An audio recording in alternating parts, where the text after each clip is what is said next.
I definitely see a lot of Evil Dead influence of that and Bravo. I love it. My other question was, before you start the film, should you put "do not watch while on LSD"?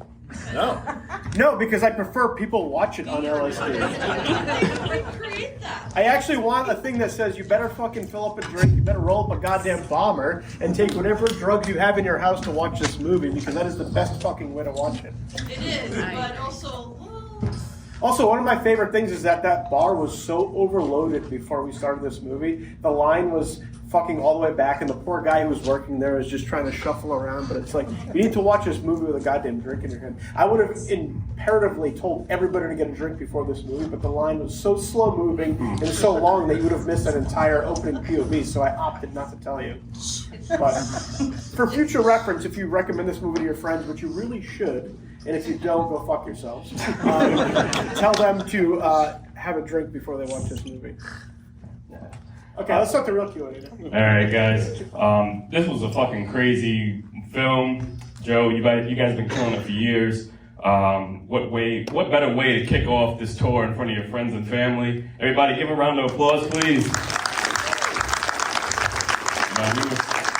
We were sitting on the bar, and Josh, your dad, had said, told us a story about getting your first computer. You know what I mean? And then so it's just like, God, I'm like, thank God, your family and everybody supports you guys, because this is just what it's all about, filmmaking, and everybody just coming out like tonight to support. That's what it's all about, man. But like I said, you guys are from here. What are some of your favorite spots that you like to hit up when you come back to visit? I moved out of around before I was 21. So No, I'm saying like when you come back. All right, so you don't really come back that often. Well, I do, and I don't know. We're going to Deadbeats tonight. Yeah, I hear Deadbeats is a good bar, so we'll see. I don't know. Well, I leave that up to you. You recommended Deadbeats. This thing is fucking ringing, and it's really pissing me off. So. Nothing. No recommendations. Nothing. I actually already get to him today. Me and my dad got breakfast at Middle of Nowhere Diner, and then went with my in-laws to White House Pizza. Like, those are the two spots I usually get to. There you go. My favorite spot is being in this theater with all you motherfuckers. All right, that's what we're talking about. Right. Showcase to the movie. Right. So you have a very specific. You have a very specific style. It's like rock and roll. It's party. It's just hardcore. Where did that influence come from for you? Like what influenced you to make the films that you make? I just write what I know, which is hanging out with my friends and getting fucked up, and I don't know. I feel like there's a lot of movies you watch, and I can't personally relate to the characters. I feel like there's a lot of movies where they just write the most stock fucking characters imaginable. And one of the biggest things that I get criticized about my movies for are that all of the characters feel the same. They all feel very non-realistic, but you know what? When you have a friend group, all of those friends are exactly the fucking same. When I have a friend group, there's not a jock and a fucking nerd and a fucking no, you fucking hang out with people that you relate to. I hang out with scumbag metalheads, so I'm going to write fucking scumbag metalheads who love doing drugs, who love getting fucked up, and who love watching horror movies. That's what I know, so that's what I'm gonna fucking write. Like, I mean, I don't know what else to tell you, motherfuckers. But like, so that is one of the biggest things that I hate. It's like, oh, your characters are non-realistic. It's like, well, we've never hung out in a goddamn circle of scumbag metalheads. So go fuck yourself. This movie's not for you. But I'm going to write that, and I'm going to write what I know, and I'm going to write them exceptionally realistically because I'm writing myself. So when you tell me that myself isn't realistic, then you can go fucking fuck yourself. So I don't know. Gruesome!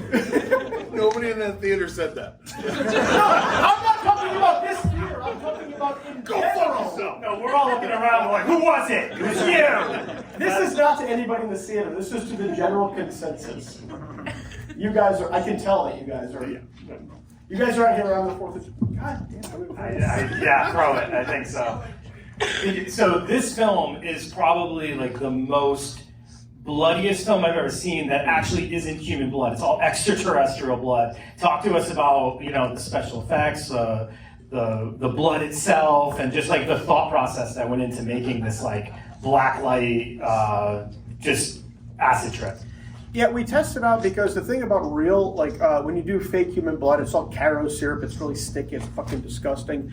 But with the aliens, I wanted something to pop, something that felt blacklight. And we tested out various things. We tested out green neon blood. It looked too much like Predator, though I do love the look of that. And when we tested out this look, it looked a lot like at the end of Terminator 2 when they're in that steel factory and that magma is fucking popping. It looks so good. So that was actually an aesthetic influence for this.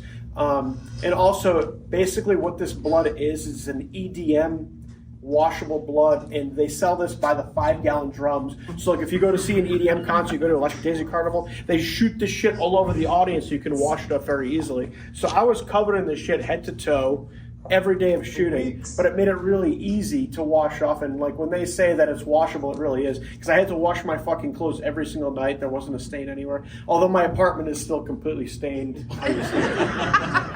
I mean, that's a choice. It looks so cool. I'm like almost afraid to cover it up now because it's so close to my heart, but that's where that came from. If we do a sequel, I think I'm going to go with the neon toxic acid green just to change it up. But So, you're usually behind the camera on your films. What was it like stepping behind and being the main role, main lead in this film? Well, I wrote it so that there wasn't a big stretch. You know, I kind of played a heightened version of myself, which was easier to portray than, you know, having to have acting range. But when we started this movie, it was right at the start of COVID. You couldn't really work with SAG. You really couldn't have any actors on. The guy who plays Stiggs was one of my best friends, so he came along for the ride. He was all for it. But thankfully, I didn't cast a real actor because I probably would have quit 2 years in. But the good thing is it's almost like a film school where I had to direct myself. So I would watch scenes that I acted in, and I'd be like, God, that was fucking awful. How can I direct myself to be better? And the direction that I thought of to give myself, the direction that I thought of to make the scene better, and how I built that up. I shot my movie Christmas Bloody Christmas halfway through production on this, and I actually noticed that the direction I had to learn to give myself influenced how I directed actors on a real scale. And I feel like the direction to the actors in Christmas Bloody Christmas was heightened and better because of how I learned how to direct myself in this film. So half of this movie was shot before my film Christmas Bloody Christmas, half of it was shot after.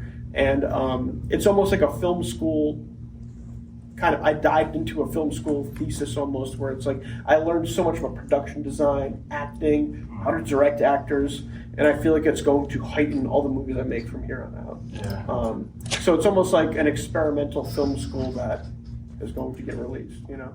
I have a question about Christmas Bloody Christmas. How the hell did you get Mark Green to make a cameo in that film? Because he was the assistant director, so Yeah. I was like, we got nobody else, motherfucker.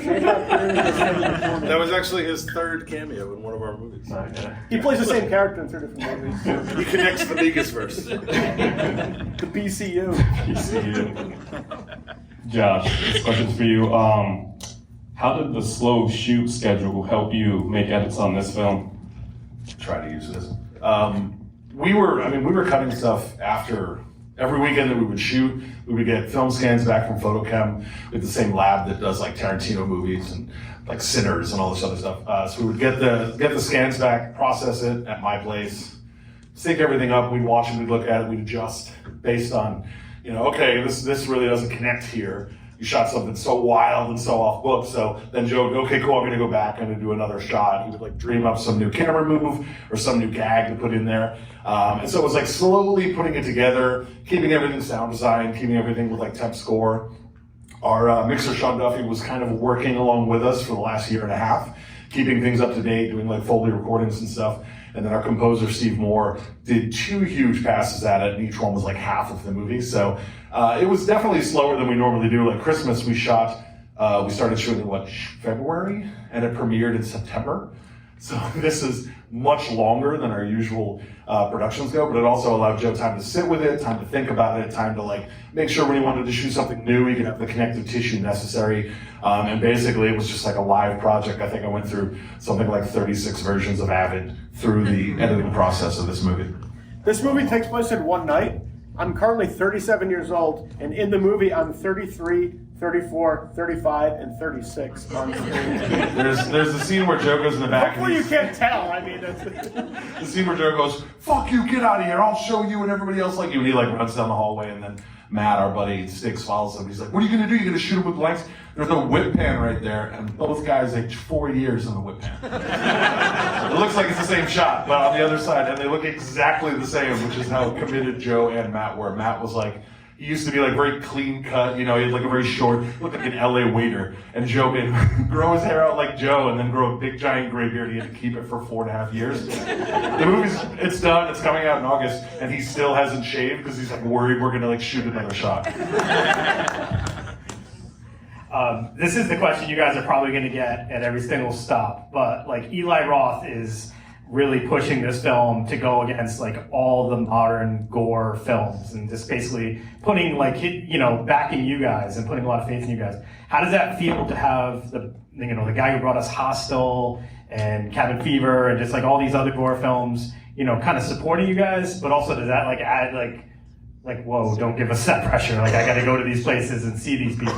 Like, how do you guys feel about that?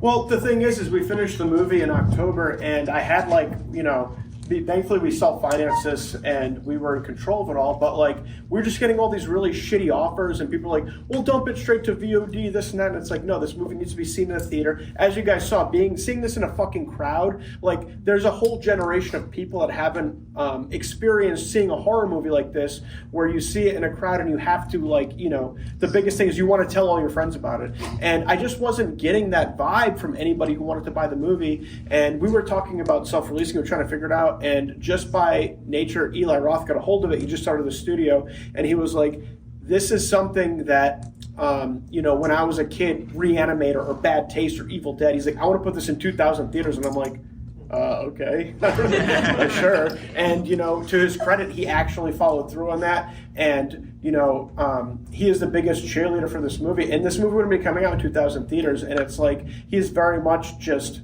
not being a filmmaker and being like somebody who's like, I'm going to put all my weight on this. So there's not even a lot of pressure. It's kind of just like, I couldn't have, he literally told us, he's like, I couldn't have found a better movie to launch my studio. This is how I want my studio to be seen. Like, I want this to set the precedent for how my movies are. And it's like, you just need the right person to see the movie, you know? You need the right person who authentically sees what it is.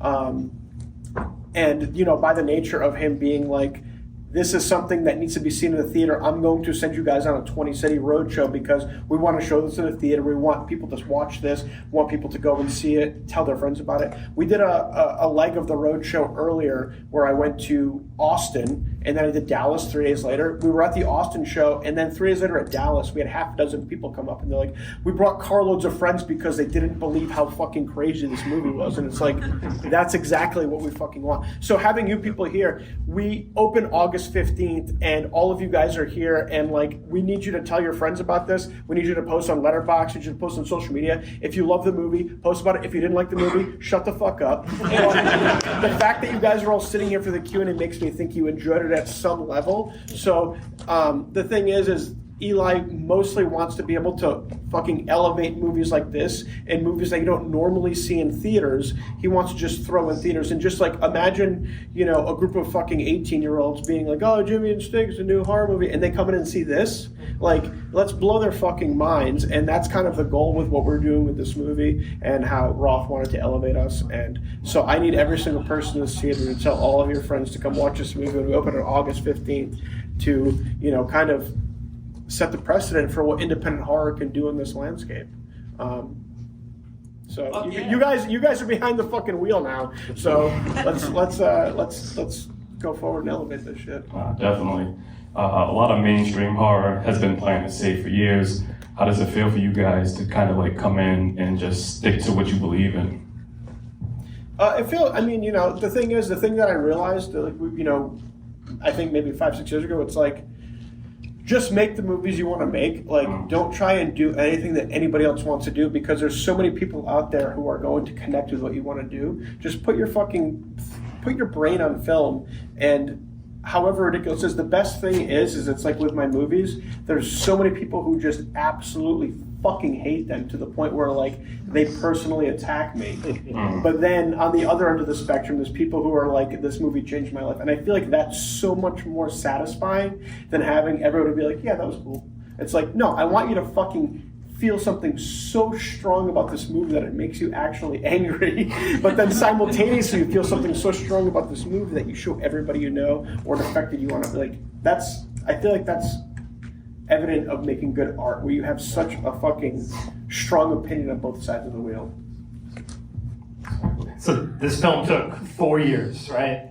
Over those 4 years, any significant changes that happened with the film, or do you think that like the vision you had 4 years ago when you started this kind of ended up being the final outcome?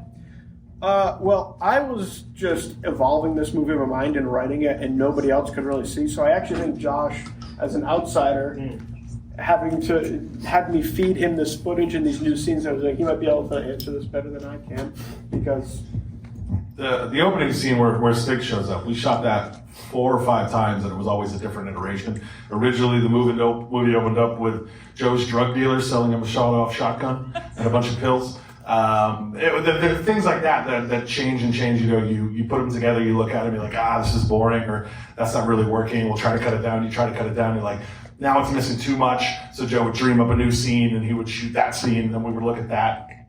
Sometimes they would stay, but other times they would change. And the opening scene with Jimmy and Stiggs is the one that probably changed the most. I think we shot that 4 or 5 times. not the opening scene, but you know, when he comes into my apartment. The one with the 2 of them when he comes into the apartment is the one that changed. And then, yeah, the one of the last things we shot was the ending where we built the spaceship. So that was just like waiting in the wings for about 3.5 years. And we knew that we were going to have to build a spaceship replica of Joe's apartment.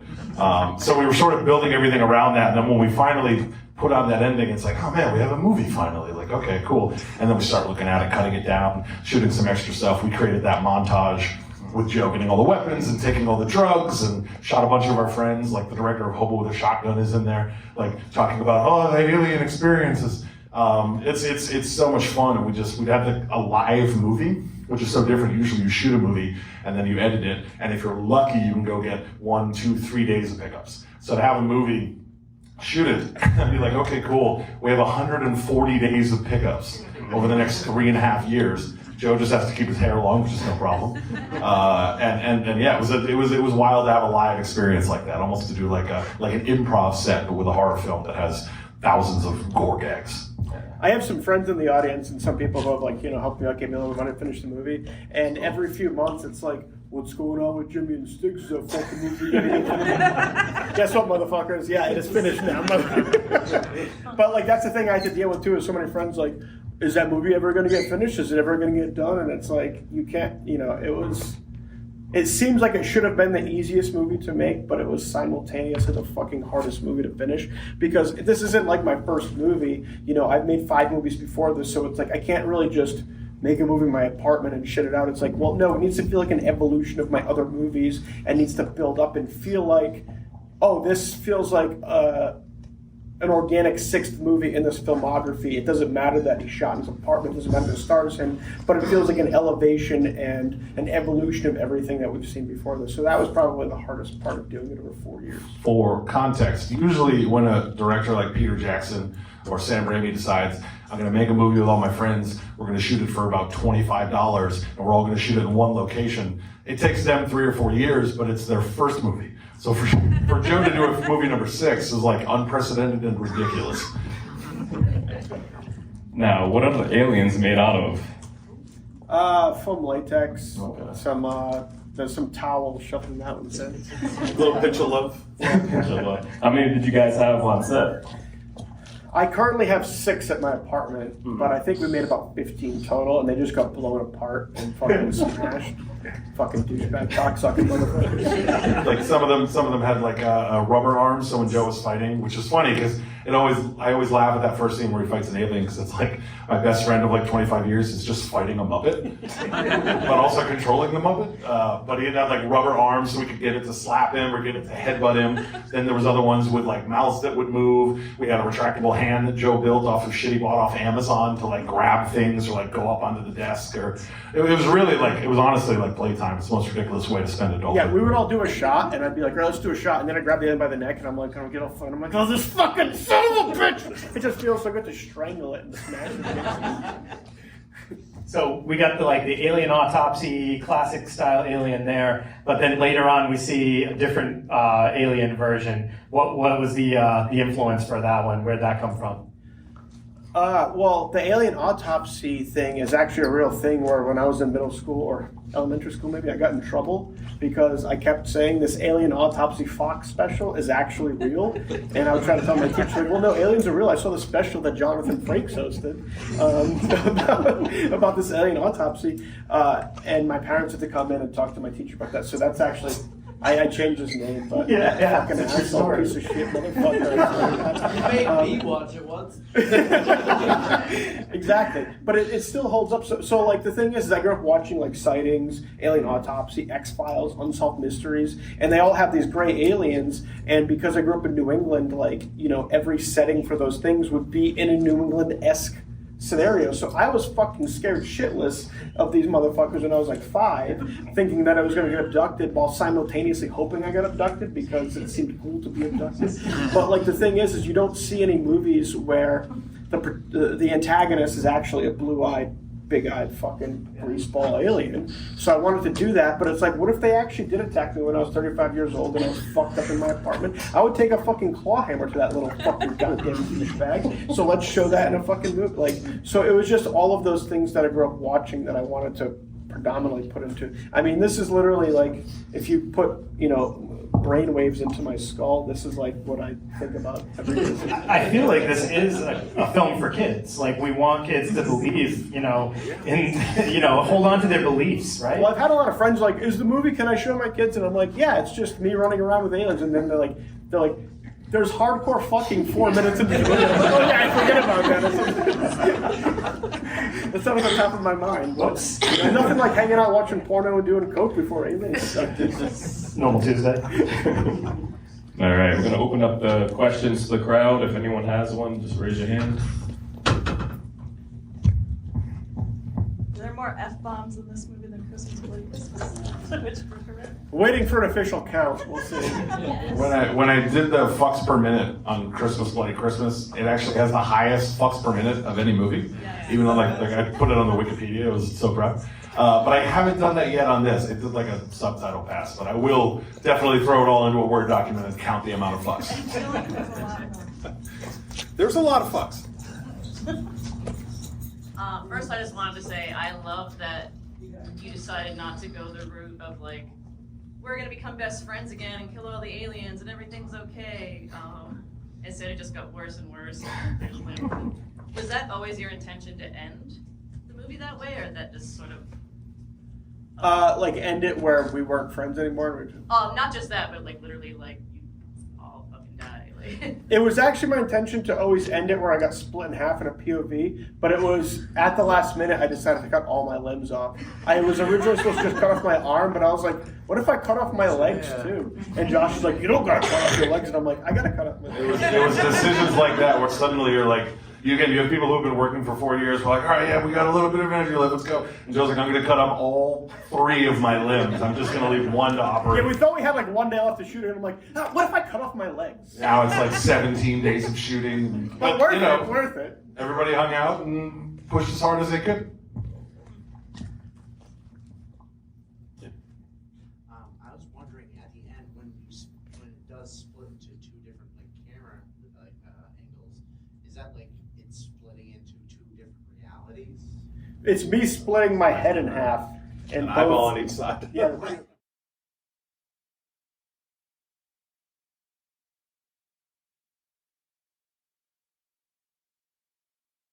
We were able to remove the puppeteer rigs, but yeah, those things were basically puppeteered. We were all learning how to puppeteer that while we were shooting. It was like a guess and check thing that made it. The R&D made it into the movie essentially. If you and your friends decided to build a slug and use coat hangers, and then you also got a couple 30 racks, a camera, it was exactly that. 100% that. That looked awesome. There you go. Mine's on the same scene, pretty much. When Stick meets his end, is that his eyes that the alien becomes out Yeah, of his because head? he's Is that taken over, Stiggs' so when eyes? he's actually like trying to suck into his friend. Those are the alien eyes taking over. So that was the idea. Was when the skull split, the eyes stay where they are. It and they was come out. right. I kind of missed it, and I wasn't sure about it. And you kept kind of focusing back to the eyes, and I wasn't sure if that was actually Sticks looking out at him or not. Oh yeah. That's a good catch. I didn't get that either. That's awesome. I guess you guys are gonna watch it. I know. August 15th. Where can we watch your other films? They're kind of all over. You can rent them all on Amazon or Amazon, iTunes or anything like iTunes. that. But Shudder has a couple of them. Bliss is my personal favorite of my movies. Aside from this, you can find that on Peacock or Amazon Prime. Might go down a rabbit hole now. Yeah, go down the rabbit hole. Go down that biggest rabbit hole. Can I just say one of the things I really appreciate about your films? It said like there's a style that you have, but you've tackled so many different like subgenres and themes. I think it's really impressive. Like Mind's Eye is totally different than most of these. VFW is its own entity. Christmas, Bloody Christmas, Bliss, and then this is like you've really varied while keeping it very much a you film. I love that. Hopefully, werewolves are next. Cool. You know, just keep hitting every single subgenre of horror. I'm here for it. First off, I want to say I really appreciate the balls to the wall splatter, kind of like street trash or the suckling.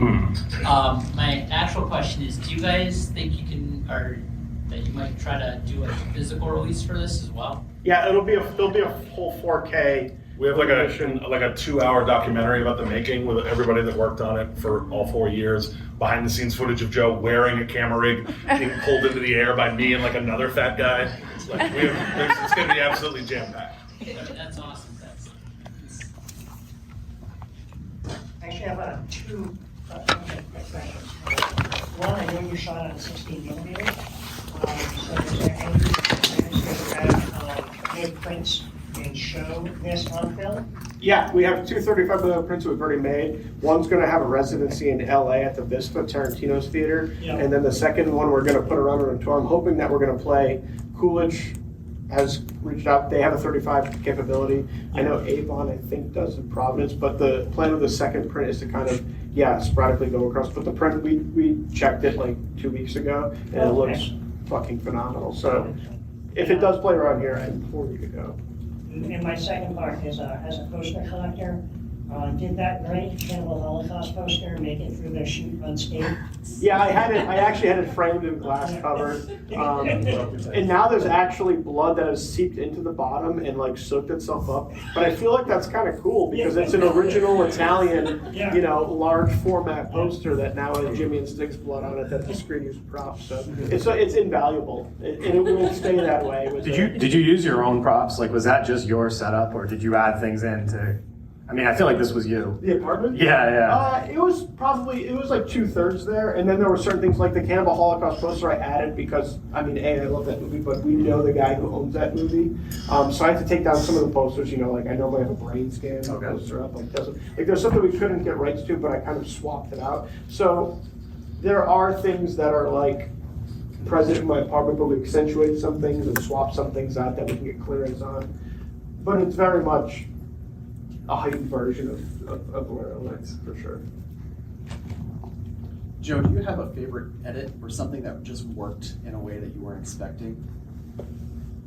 Well, Josh brought up earlier what looks like the one take of us arguing. There's like a multi-year cut in there. I'm really happy with the way that one of my favorite scenes of the movie is when Stiggs splits open and the creature comes out, we have the body playing over it, and it's all intercut. And we shot that over, like there's inserts from multiple years in that.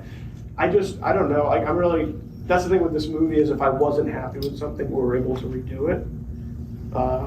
So I mean, I'm pretty happy with everything in here. Much to the chagrin of, a lot of people working this movie where I'm like, come on guys, we gotta get the shot. We already got that fucking shot 2 years ago. I'm like, trust me, we're gonna do a little bit better this time. I'm a big fan of when the head actually splits open, because we tried a couple things. We have split screen earlier in the movie, and there's always like a very thin black line of 16mm black there, and it was like we tried it with the split screen there, and it was just strange, didn't really quite work. And then we tried this like basically like an eye defocused into itself as it splits. And when we finally landed that ending, because we we didn't know how it was going to work, and we tried probably like 3 or 4 different things trying to figure out like, okay, we'll just use sound, but then picture didn't really match up. So when we finally got that to work and watched it for the first time with a group of friends, and they were like, oh, the fucking head slits, and I was like, oh, thank God. Like we finally figured that out. So that was a good one for sure. Also the montage, I very much wanted to feel like you were watching an unsolved mystery segment on speed, as if it was, scored by 9 Inch Nails. So, and we were shooting, that was some of the last stuff we shot, like some of those interviews are our close friends, and I'm just like there with a video camera, shooting them, like, just keep talking about this, but it worked out really well. I feel like it feels like exactly how I wanted it to. So that's actually probably the thing that I was most surprised with how it came out, because I just could not figure out that montage until the very end. And we finally got all the pieces together to make it feel exactly how I wanted, like you're watching a 1992 Fox special jammed up my fucking thing. Like we were cutting it together and like listening to sound and music and everything, and then Joe would grab a camera that a friend of ours like still had an old mini DV, like a Sony Handycam, and we just walked a few blocks over from my apartment, left the editing room just to go point to an empty lot and go, this is where they fucking took me, and then like just walked back to the house, offloaded it, and put it in the movie. Like that's literally the kind of experience that it was making this whole thing for 4 years. Now, Joe, you're a fan of all genres. You've, like Dave said, you've touched on like so many different subgenres in the horror. Can we see like an action film from you? Because I know you're a big fan of like Demolition Man and stuff like that. Are you gonna step out and try something else? I'd love to, we'll see, It's basically whatever somebody wants to finance is kind of, whatever somebody wants to finance, that's exactly like, I don't want to like go and try and make a studio movie just to make a studio movie, but like, I'm hoping that I can build up and make my own Demolition Man at some point, You only gave 1 ambulance. What was that? You only gave you 1 ambulance. Yeah, exactly. I saw a hand up there. I gotta say, I love VFW. When that movie came out, it just like spoke to me. Thank you guys for making that. But this, starting and ending with Jimmy's POV, was that always like the plan to have that in the beginning and the end? Or was there a permutation where it was gonna be a full Jimmy POV movie? I always planned to begin and end with that, but actually what happened in those scenes kind of evolved. I'm a big fan of POV stuff. Enter the Void's one of my favorite movies, the Gaspar Noé movie, and the POV in that. And like, I didn't want to do something where it was like, oh, I have a GoPro on me. I wanted it to feel cinematic and like you're fucking in the shoes of the protagonist. And also the thing is I'm usually my own camera operator, so I love like getting in there with the camera and the actors and figuring shit out. And the fact that I was starring in this and I couldn't be the camera operator, it was something where it's like, well, I can simultaneously be the star of the movie and the camera operator, and I can kind of elevate not elevate, but like spring off of what I saw Gaspar Noé do and stuff like that.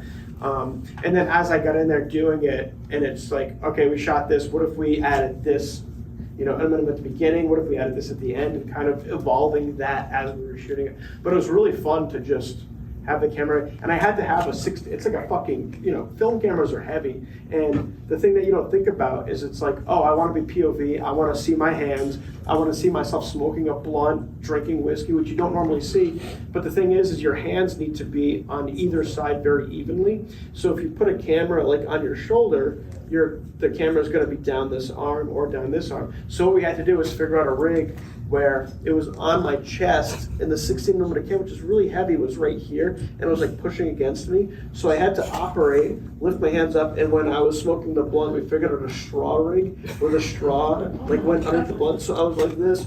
Trying to blow it out, and then I was drinking whiskey and I was just spilling it all over my shoulders, all over my body, and trying to like do things. And I'm like, guys, is this look gonna be yelling to everybody like, can you see my hand? But it all worked out. So. We had like a little monitor, and we would do playback afterwards. It was just off of a video tap, not the actual film, obviously. And we would just keep watching it back and go like, oh, this looks stupid. And then finally you get the take where it's like, oh, fucking looks awesome. It looks like you're smoking weed and drinking. Okay, cool, moving on. Keep going. How about when you get lifted? Yeah, I was wearing that rig, and we figured it out, and like in my apartment, we actually had to crawl up into the crawl space and see where the beams were, and we drilled railroad ties into that. So I'm wearing that, and then we have like that construction harness when guys are doing construction, they're hanging on the side of the building doing shit. So I was in that, and then Josh and a couple of my other friends, we rigged it so it went into my hallway, and I'm sitting on my hands and knees, and they just ran down the hallway like this. And I sucked all the way up to the ceiling, and then I look, and the fan's like this in front of my face, like, oh! It's like hitting my fingers.